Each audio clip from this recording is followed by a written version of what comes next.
Assalamualaikum warahmatullahi wabarakatuh.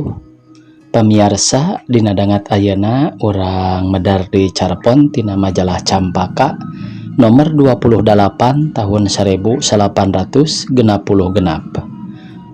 Judul anu baris kapidangkeun nyaeta Angel Orok. Ieu anu nganggitna R.A. sama Saputra. Sumangga supados teu nyangkolong teuing kana waktos wilujeng ngadangukeun. Eukeur mah kacida beukina kana lotek teh katambah nu dagangna aya heor-heor sindu ka manehna atuh teu sirikna unggal balik digawe manehna kudu nyimpang heula ngadon ngalotek di dinya kawas harita. Keur jongjon ngadahar lotek torojol aya mojang ngangais budak asup deuk meuli lotek. Maman eureun heula dahar lotekna diselang neuteup nu karek sup ceuk gerentes hatena. Cacakan keur rewag-rewig jeung ngangais budak tapi nya cas kagelisanana nu diteuteuk baluar balieur bangun nu era manehna ngaburu-buru ka biinah teu lila lotek anggeus jeung si mojang indit dituturkeun ku teuteub maman. Sanggeus mojang teh teu kabireungeuh pok maman nanya ka biinah.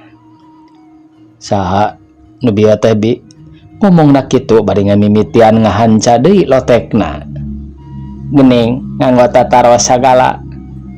Ah, hoyong terang we bi. Neng Yati tah anu bumina pangkeureun warung. Tah gedong nu cet hejo. Mohon. Maman teh terus tatanyana kaburu datang nuduk barang beuli. Geus mayar lotek terus manehna balik datang ka imah maman beda ti sasari ari biasa mah datang-datang teh sok dekar dahar poho disalin-salin acan aya mah ngan ukur ngareret kana dahareun anu geus ngajagrag dina meja makan beunang wiwi pamajikanana terus asup ka kamarna ngadon ngagoler dina ranjang poho di ngalaan sapatu-sapatu acan. Torojol wiwi abus bari ngalaan sapatu salakina anu siga keur malaweung pok manehna ngomong, "Kang, enggal tuang bilih kabujang tariis." Maman teu ngomong kalah terus malik nu kangen pamajikanana bubuhan awewe sabar tur kacida satiana kanu jadi salaki. Wiwi henteu ngomong deui ngan terus bae ngaleos bari nutupkeun pantok kamar ceuk ingetanana. Pangna salakina kitu peta teh bakatku capek tayohna. Wawan jeung Wati anakna di bejaan ulah ulin di imah bisi ngagandengan bapakna. Maman ngagolerna dina ranjang lain deuk sare tapi deuk ngumbar lamunan mojang nu ngais budak tadi kagambar dina lamunanana. Ti poe mimiti nenjo Yati adat maman jadi robah. Rai poe teh tara betah cicing di imah. Kabudak anu tadi nak sok ngenang naneng geus cul tara dipalire teu ari ku ngaluwis bari miara kumis kadangkala balik ti pagaweanana oge sok peuting alasan ka wiwi overwerak. Robah adat salakina ku wiwi karasaeun tapi manehna teu geruh malah panyangkana mah watak anakna anu keur dikandung nu geus 3 bulan. Kaendahan alam karasana ku manusa teh lamun keur manggih kabagjaan boh lahirna boh batina malah sok ngaharaja nareangan tempat keur nyacapkeun kasenangan nepi kanu laloba duit mah teu cukup ku tempat nu aya di nagarana di luar negara oge ditareangan. Poe Minggu pasir nu ditonggoheun Ciumbul leuit pinuh ku jelema-jelema anu ngaradon ulin ngarasakeun nikmatna hawa pagunungan jeung titinggalian anu plong-plong ka ditu ka dieu ka sawang mayakpak seperti Alketip Kota Bandung jeung sakurilingeunana pinuh ku gambar-gambar kaendahan. Komo ku jelema keur papasangan mah leuwih anteb leleb deui karasana.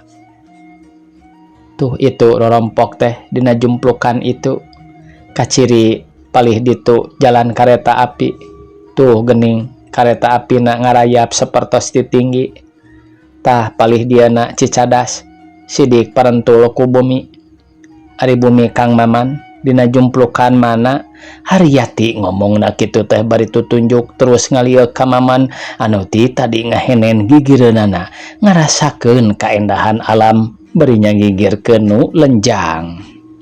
Maman rada ngarenjag ditanya kitu teh terus cengkat panonna siga aya nu diteangan dina tempat anu mayakpak hareupeunana. Tuh, itu kawasna rorompok mah.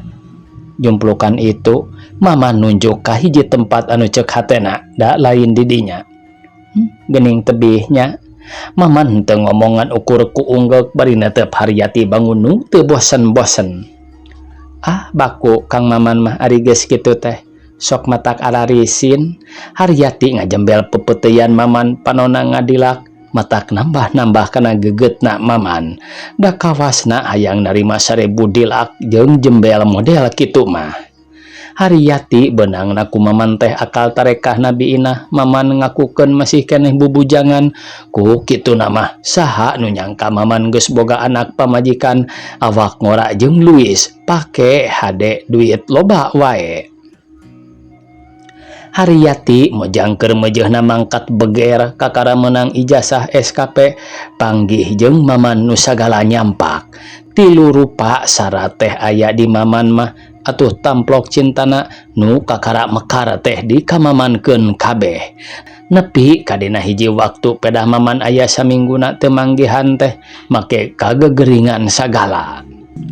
Indung Bapa Haryati kacida doaeunana ka Maman teh geus sababaraha kali nyarita supaya Maman geuwat nangtukeun kawin. Tapi Maman menta tempo heula dadakuna mah keur kukumpul waragadna. Geus bosen mirengeuh pemandangan Maman jeung Haryati terus marurak bakal hanapeun tangkal jambu bari sempal guyon. Beres bakal goledag Maman lalangkarakan dina jukut anu kaiuhan bari ngagayem tangkal carulang. Haryati diuk andeprok gigireunana bari nyook kancing ka meja Maman. Pok manehna ngomong, "Kang Maman, tadi wengi Mama tos nyarios deui bae." "Nyarios naon?" "Sumuhun, iraha sepuh Kang Maman bade dongkap ka rorompok teh. Saurna Mama tos hariwang abdi sering dicacandak ameng ku Kang Maman. Sedang urang teh pan teu acan resmi." Ngadengi kitu teh Maman teu ngomong tapi dina hatena ngadak-ngadak pinuh ku segala rupa hal. Manehna bener cinta ka Haryati saperti manehna bareto micinta Wiwi. Tapi kumaha Wiwi? Kumaha anakna? Belegedeg Wiwi nembongan keur bubureyeungan bulan alaeun peceng ngulwawan anak cikalna nu lalaki kolebat wati anakna nu awewe anu duanana keur mejehna kembang buruan. Rei manehna ngadak-ngadak kesangan ngarasa boga dosa ka anak pamajikanana, dosa anu kacida gedena. Geduk panonna diadu jeung panon Haryati anu keur neuteup manehna. Les kalangkang anak pamajikanana leungit musna. Timbul kageget kacinta kanu aya di gigireunana. Nyeh Haryati imut leleb anu matak ngawintageun iman lalaki. Dua beungeut beuki deukeut. Baralik ti pasir Ciumbul leuit Maman jeung Haryati henteu terus balik tapi terus lalajo bioskop di Nusantara nu tabuh 3. Budal bioskop kakara aringgat kana balik. Waktu Maman pahareup-hareup jeung indung Bapa Haryati, indung Haryati nyarita tandes ka Maman lamun kolot Maman can datang nanyaan Haryati. Maman teu meunang mamawa Haryati kawas nu enggeus-enggeus komo caritaan ti Bapa Haryati mah. Kolot Maman isukna deuk berang deuk peuting kudu datang, lamun henteu Maman ulah waka datang ka imahna. Maman disedak kitu teh henteu gempur kawasasari da geus gilig deuk nyerahkeun pamajikanana. Terus ngawin Haryati ari tempo mah tetep manehna menta anu lilana saminggu. Ku indung Bapa Haryati disaluyuan geus paheut kitu mah Maman kakara balik datang ka imah. Wiwi eueuh ngan aya si Ami lanjangna keur marende wawan jeung wati. Barang ditanyakeun ka si Ami, tadi cenah jam 4 pamajikanana kacicadas deuk ngadon ngajuru di bidan parantina da geus ngalanggan. Goreng-goreng oge ari tanggung jawab nama aya keneh harita teu ngingetkeun kacape sebrut bae balik deui ka Cicadas. Waktu ngaliwat ka imah Haryati geus simpe tanda geus peuting.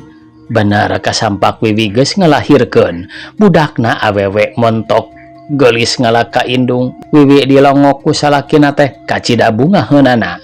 Bari teu poho nanyakeun geus dahar encana waktu mamandek balik. Wiwi menta supaya anggal orok nu disadiakeun bari Indit digawe. Isukna Indit kepagawean teh maman bari mawa anggal orok anu ditenden dina bahasi karetana waktu ngaliwat ka Imah Haryati. Beneran pisan Haryati nincak jalan dek Indit ka pasar. Atuh kapaksa diboncengkeun. Haryati nanyakeun anggal orok nu saha dijawab sangeunahna anggal orok nu lanceukna anu keur ngajuru di bidan. Aneh bohong nu ieu mah. Karasana kana hate Haryati meni nyentug da geus aya pirasat. Sajero pamajikan aya di bidan maman geus nyieun keputusan lamun Wiwi geus balik sarta kabireungeuh geus jagjag deuk terus bae diberesan.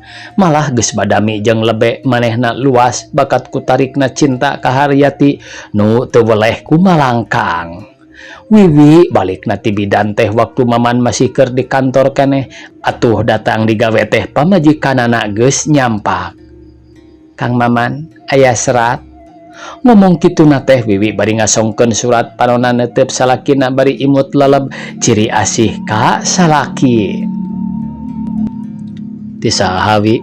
Ti bidan? Awas we heula bari abdi ge hoyong ngupingkeun. Barang bray surat dibuka bari nangtung gigireun ranjang reup geuneuk rai pias sabab eusina surat teh kieu. Sareng hormat Kang Maman, bohong geuning Kang Maman teh. Waktos ningal Kang Maman nyanyandak bantal orok, jorojoy abdi hoyong terang ka tuang raka. Barang gok teh sing horeng, mangkaning putrana geulis ngalaka ibuna. Etang-etang nyempal ka tuang rai. Nya abdi ngalalakonkeun kalakuan Kang Maman ka abdi. Ti samet Kang Maman ngaos serat ieu, urang teh tos putus. Abdi alim pendak-pendak deui sareng Kang Maman, alim. Baktos abdi Haryati. Tamat maca surat gabrug Maman ngarontok Wiwi pamajikanana terus nyegruk cerik dina lahunanana. Hampura Akang Wi, hampura. Tamat cenah ieu pamirsa carpon anu judulna Anggal Orok. Sakitu anu tiasa kapihatur. Wassalamualaikum warahmatullahi wabarakatuh.